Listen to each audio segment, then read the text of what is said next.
You run fast, thinking everything is waiting for you. Chuck Nolan thinks so too. Then the plane breaks apart. Seawater goes down his throat. The ocean pushes him onto an island with no name. There are no deadlines, no meetings. No one waits for him. Only wind, coconuts, and a volleyball with a face. He starts to see living is not about running fast. It is about standing steady. Chuck Nolan works for FedEx. FedEx sends packages all over the world. Chuck's job is to make packages move fast. He is good at his job. People like him. He travels every day. He goes to Japan, China, and Russia. He wears nice clothes. He carries a phone. He always looks at his watch. He says, "Time is our enemy. Do not stop." Kelly is Chuck's girlfriend. She is a teacher. She loves Chuck. But she is also tired. Chuck is never home. He misses her birthday. He misses dinner. One time, Kelly makes a nice dinner. Chuck comes 3 hours late. The food is cold. Kelly is sad. Chuck says, "Sorry, I had to work." That is his answer for everything. Work, time, speed. Those things mean more to Chuck than love. He does not know that yet.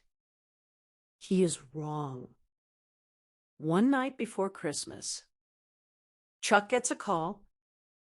There is a problem in Malaysia. A package is late. Chuck must go now.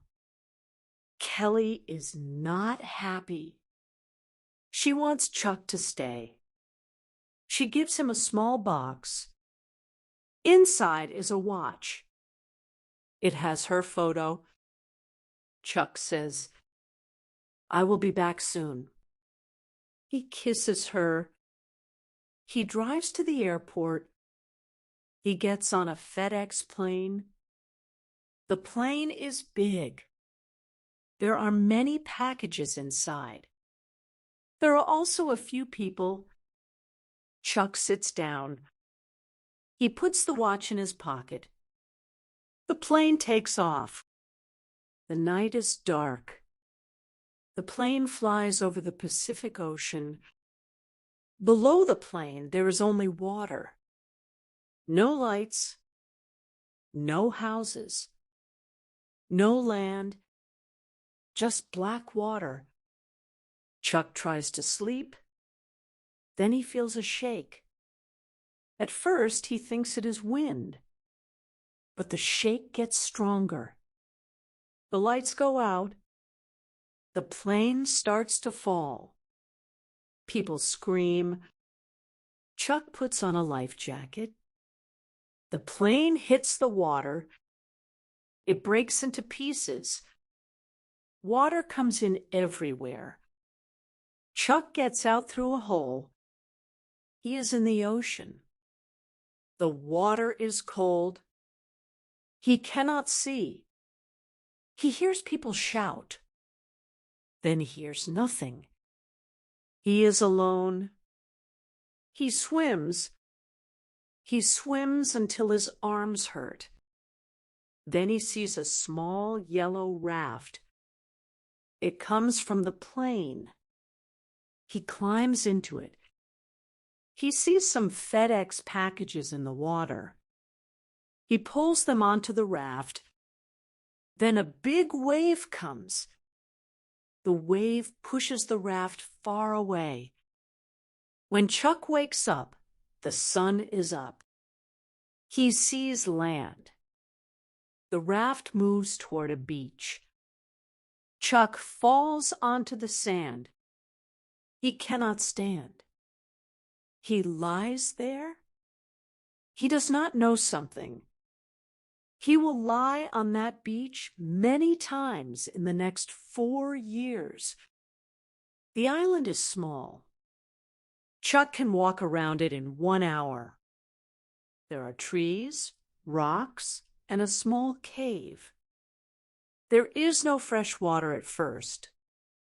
Chuck finds a small hole with rainwater. He drinks it. He is very hungry. He finds some coconuts on the ground. He tries to open one with a rock. It is hard. His hands hurt. But the shell breaks. He drinks the coconut milk. He eats the white meat. It is not great, but it keeps him alive. Chuck has some things from the raft. He has a flashlight. He has some FedEx packages. He opens them one by one. One package has ice skates.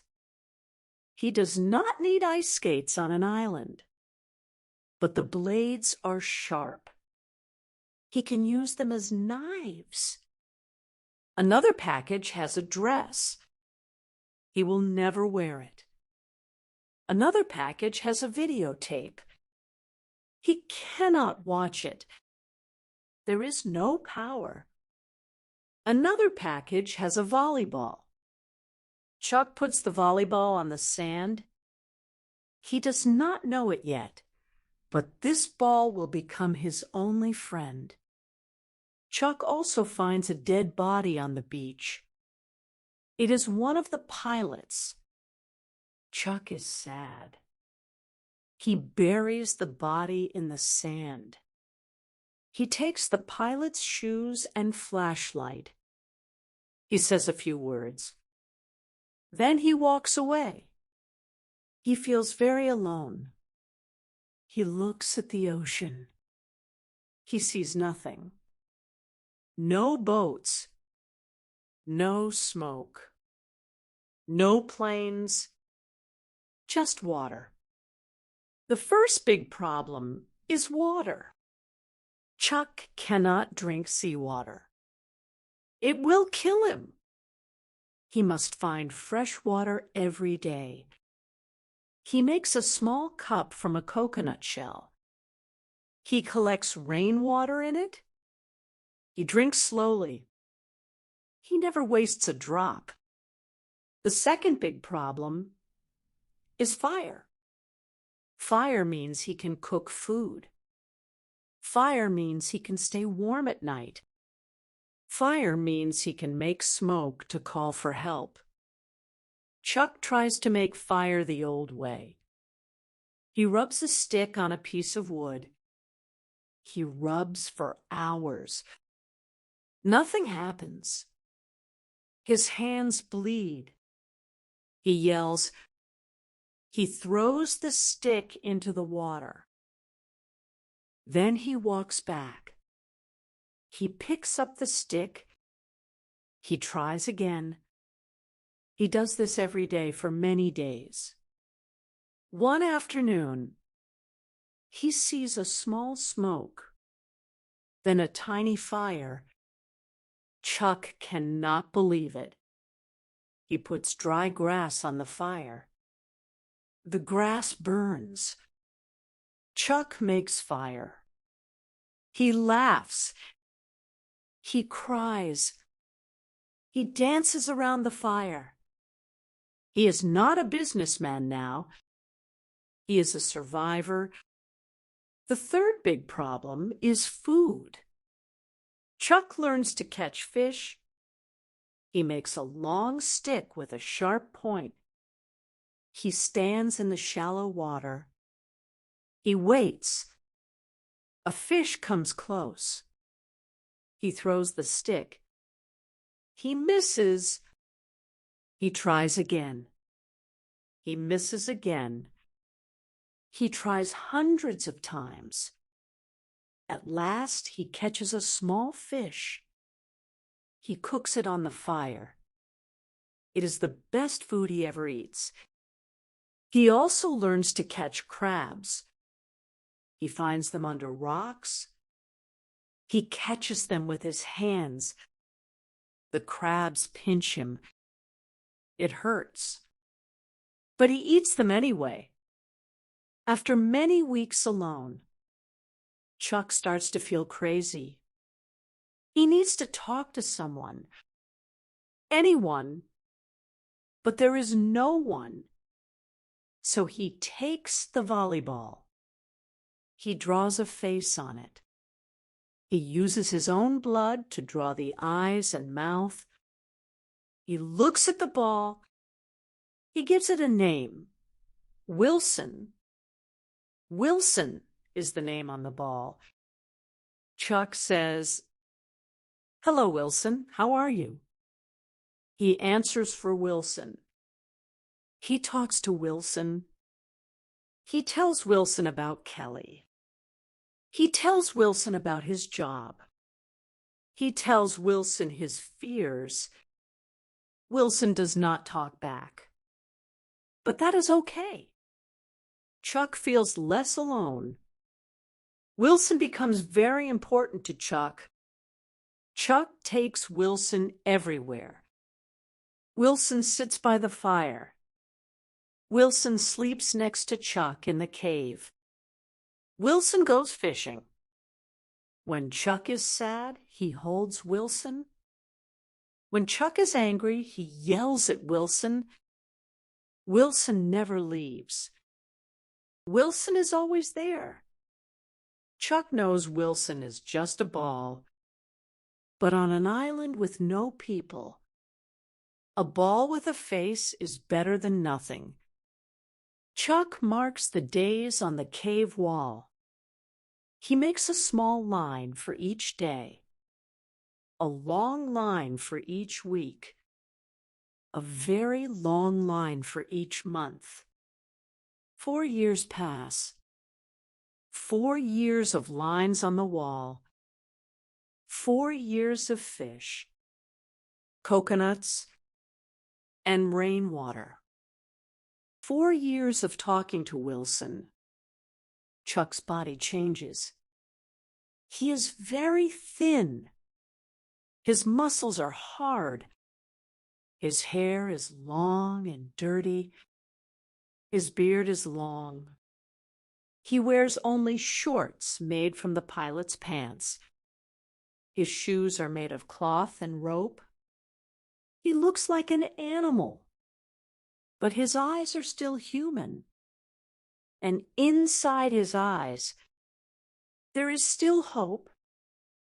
Chuck also changes inside. He used to be a man in a hurry. Now he is never in a hurry. There is no place to go, no meeting to go to, no package to send. He just lives. He watches the sun come up every morning. He watches the sun go down every evening. He listens to the waves. He feels the wind. He learns to be patient. He learns to wait. He learns that time is not an enemy. Time just passes. One day, Chuck finds a piece of metal on the beach. It is from a boat. It is big and flat. He gets an idea. He can build a raft. He can sail away from the island. He knows it is dangerous. The ocean is very big. The winds are strong. He might die. But he also knows he cannot stay on the island forever. The island is a prison. A pretty prison, but still a prison. Chuck spends many weeks building the raft. He cuts down small trees. He ties them together with rope. He makes the rope from tree bark. He uses the metal piece as a sail. He also uses the ice skates. The sharp blades help him cut wood. He puts some coconuts and fish on the raft for food. He puts fresh water in coconut shells. He takes the unopened FedEx packages with him. He still hopes to deliver them. And of course, he takes Wilson. Wilson sits on the front of the raft. Chuck looks at Wilson. Wilson looks at Chuck. Chuck says, "Ready, Wilson?" Wilson does not answer, but Chuck smiles. Chuck pushes the raft into the water. He climbs on. The wind fills the sail. The raft moves away from the island. Chuck looks back. He looks at the island where he spends 4 years. He looks at the beach where he first lands. He looks at the cave where he sleeps. He feels many things. He is happy to leave, but he is also sad. The island is hard, but it is his home. Now he is leaving it forever. He turns his head forward. He looks at the ocean. He does not look back again. The trip on the ocean is terrible. The sun burns Chuck's skin during the day. The cold freezes him at night. One day, a big storm comes. The rain is like a wall of water. The wind is like a screaming animal. The waves are as big as houses. Chuck holds onto the raft. He holds onto Wilson. But a big wave hits. Wilson falls off the raft. Chuck sees the ball floating away. He jumps into the water. He swims toward Wilson. But the waves push Wilson farther and farther. Chuck swims until his arms cannot move. He cannot reach Wilson. He watches his only friend go away into the water. He floats there. He cries. He says, "I am sorry, Wilson. I am so sorry." Then he climbs back onto the raft. He lies there. He does not eat. He does not drink. He wants to die. He has nothing left. But fate is not done with Chuck. The next morning, he hears a noise. He looks up. Far away, there is a ship, a big cargo ship. Chuck waves his arms. He yells. His voice is weak. He uses the flashlight. The ship keeps moving. It does not see him. Chuck feels hopeless. Then the ship turns. Someone on the ship sees a light.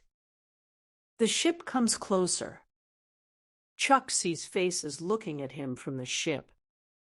They throw a rope. Chuck grabs it. He is pulled onto the ship.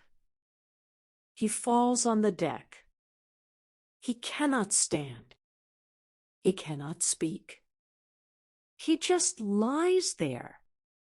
The people on the ship cover him with a blanket. Chuck closes his eyes. He is safe. Chuck goes back to the United States. He is in a hospital. Doctors check his body. He is weak but alive. He learns that 4 years have passed. His family thought he was dead. They had a funeral. They put a stone with his name on it in a cemetery. Now he is back. They are happy, but they are also confused. Chuck is not the same man who left on that plane. Chuck learns about Kelly. Kelly waited for him for a long time. She was very sad. She cried every night. At last, she believed he was dead. She married a dentist. She has a daughter. Chuck is very sad when he hears this. He still loves Kelly. He dreams about her every night on the island. But he understands he cannot change the past. He cannot make Kelly leave her family. He meets Kelly one last time. They talk. They cry. Kelly says, "I still love you." Chuck says, "I know. But you have a life now. I need to find mine." They hug. Chuck walks away. He does not look back. Chuck still has one FedEx package. It is the only one he never opens on the island. He keeps it safe for 4 years. It has an address on it. The address is in Texas. Chuck drives there. He finds a long dirt road. At the end of the road, there is a gate. There is no house nearby. No person.